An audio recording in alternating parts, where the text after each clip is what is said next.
They put their lives on the line to fight for your freedom. So why are American soldiers having to fight now for their homes? A report reveals more than 20,000 active members and military vets faced foreclosure just last year alone, despite laws that are supposed to help them. Fox News legal analyst Bob Massi joins me now live from San Diego this morning. Good morning to you, Bob. Yes. Hi, Gretchen. How are you? I'm doing just fine. So help everyone understand exactly what is this program that's called HAP, H-A-P? It's the Home Assistance Program that was actually passed back in 1966 specifically for two things. One, originally, was for bases that closed in the United States that forced people to basically move, and the real estate was affected. And number two, then it was expanded to those military people and federal civil employees who are relocated, where they have no choice, Gretchen. They have to be relocated. So the law was specifically designed to help them with their real estate situation. All right, so then who exactly would be eligible for HAP? This is where the whole problem begins, and we'll talk more about this. HAP basically says, look, if you purchase a home prior to July 1st of 2006, and you're relocated between 06 and 010, then you are eligible for the HAP program, which basically gives benefits to the military. They will help them in any kind of loss that they experience in their home. The problem is, in that situation, is that the real estate bubble burst after that issue. But I did interview Congressman Joe Heck about some of this situation. All right, let's listen to him.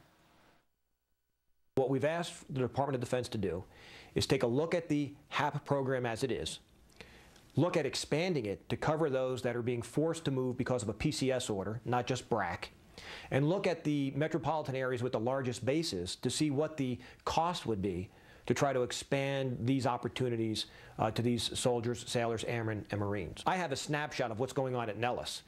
But this is a problem nationwide. And so we have to be able to better define what that problem is so we know how to fix it.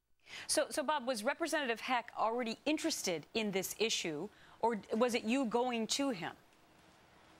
Well, I basically sought out the issue, but he had introduced an amendment that basically said what he just said, and that is, look, he went to the Department of Defense and said, look, we need to be able to do an analysis here, Gretchen. We got to find out how many families are affected by this HAP program, where here's how ridiculous it is. If you bought a home, let's say June 30th, 2006, and then another family a week later buys a home July 7th, 2006, they're not eligible because it's a week later, which means they don't get a benefit if, in fact, and many of these military people we'll see later on, maybe next week that I interviewed, they've been relocated, Gretchen, 10, 20, 30 times, and they're basically upside down in their mortgage.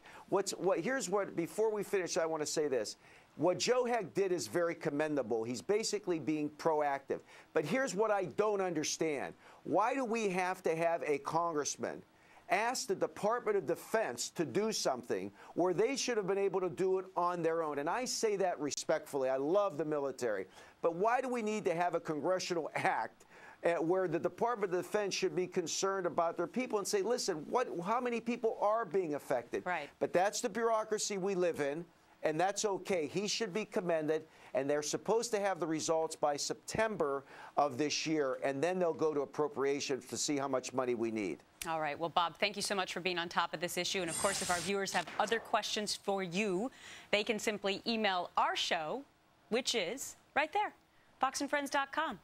Email Bob for more information on your concerns. Great to see you, Bob. We'll see you again next week. Thanks, Gretchen.